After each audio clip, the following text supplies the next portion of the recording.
বঙ্গোপসাগরে সৃষ্টি হওয়া গভীর নিম্নচাপটি ঘূর্ণিঝড় ফিনজালে পরিণত হয়েছে। ভারতীয় আবহাওয়া বিভাগ জানিয়েছে ঘূর্ণিঝড়টি শনিবার বিকেলে তামিলনাড়ু রাজ্যের পুদুচেরিতে আঘাত হানতে পারে। খবর এনডিটিভির।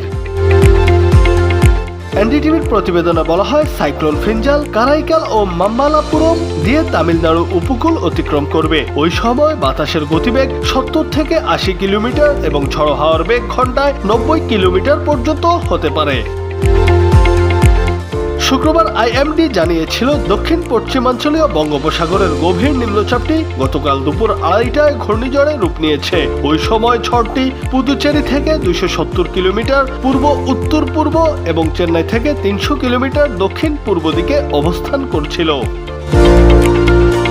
ঘূর্ণিঝড়ের ক্ষয়ক্ষতি মোকাবেলায় সংশ্লিষ্ট কর্মকর্তাদের সঙ্গে জরুরি বৈঠক করেছেন তামিলনাড়ুর রাজস্ব ও দুর্যোগ ব্যবস্থাপনা মন্ত্রী রামচন্দ্রন।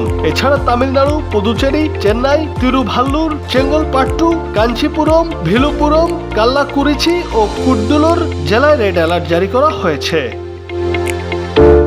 ফিনজাল বর্ষা পরবর্তী মৌসুমে বঙ্গোপসাগরে সৃষ্টি হওয়া দ্বিতীয় ঘূর্ণিঝড়। গত অক্টোবরে দানা নামে আরেকটি ঘূর্ণিঝড় আঘাত হেনেছিল ভারতীয় উপকূলে। জুনায়েদ আহমেদ, বাংলা টিভি।